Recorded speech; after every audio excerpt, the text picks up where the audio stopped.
កុំធ្វើជាសត្វសេកនៅក្នុងជីវិតសេកបោបាច់ច្រើនតែហោះបានទៀបណាស់ផ្ទុយទៅវិញ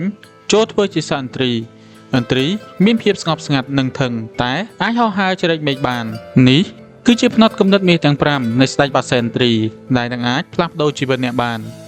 ទី1ឥន្ទ្រីរើសដៃគូហោះហើរណាស់ឥន្ទ្រីហោះហើរនៅទីខ្ពស់តែឯងវាខ្ពើមរអើមក្នុងការហោះហើរជាមួយសត្វចាបសត្វក្អែកឬបក្សីតូចៗដទៃទៀតនៅក្នុងជីវិតពិតក៏ដូចគ្នាចូលនៅឆ្ងាយពីមនុស្សដែលមានផ្នត់គំនិតរាក់កំផែលនិងមនុស្សអវិជ្ជមានព្រោះពួកគេអាចទាញទម្លាក់អ្នកបានឥន្ទ្រីហោះជាមួយតែឥន្ទ្រីដូចគ្នាប៉ុណ្ណោះរាប់អានត្រូវមើលមនុស្សព្រោះមនុស្សដែលអ្នកចំណាយពេលជាមួយនៅថ្ងៃនេះគឺជាអ្នកកំណត់អនាគតរបស់អ្នកនៅថ្ងៃស្អែក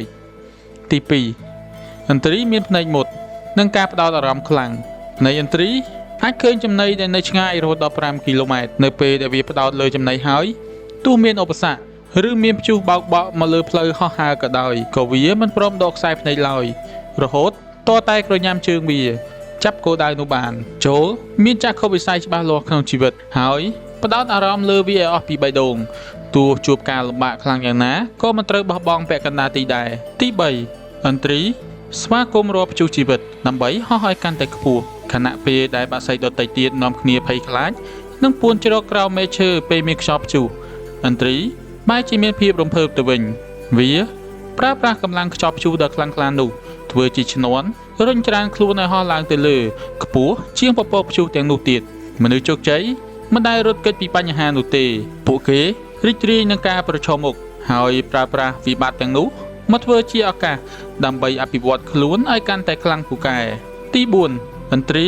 មិនស៊ីសាច់សត្វដែលងាប់ឥន្ទ្រីជាកម្ពុជាអ្នកប្រមាញ់វាមិនដែលស៊ីសាច់សត្វដែលងាប់ស្រាប់ឬសាច់រលួយនោះឡើយវាស៊ីតែចំណីដែលរកបានថ្មីពីការប្រមាញ់ប៉ុណ្ណោះមេរៀននេះចង់រំលឹកអ្នកថាកុំដេកត្រាំលើភាពជោគជ័យចាស់ឬទុកសោកពីអតីតកាលបានកន្លងផុតទៅហើយចូលស្វែងរកឱកាសថ្មីបង្កើតធម៌ពលថ្មី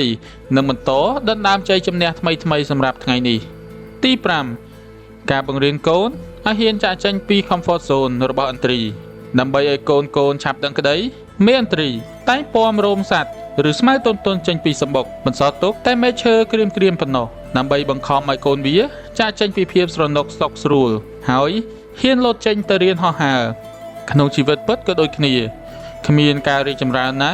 ដែលអាចកើតឡើងនៅក្នុងតំបន់ស្រណុកសុខស្រួលឬ comfort zone នោះឡើយចូលហ៊ានរុញច្រានខ្លួនឯងឲ្យជួបការលំបាកហើយហ៊ានលះបង់ចោលនៅទម្លាប់អាក្រក់ចាស់ដែលជាអំរែកព្រោះការលះបង់ភាពស្រណុកសុខស្រួលនៅថ្ងៃនេះគឺជាការបើកផ្លូវឲ្យអ្នកអាចហោះហើរបានខ្ពស់ជាងមុននៅថ្ងៃស្អែកសូមអរគុណសម្រាប់ការទស្សនា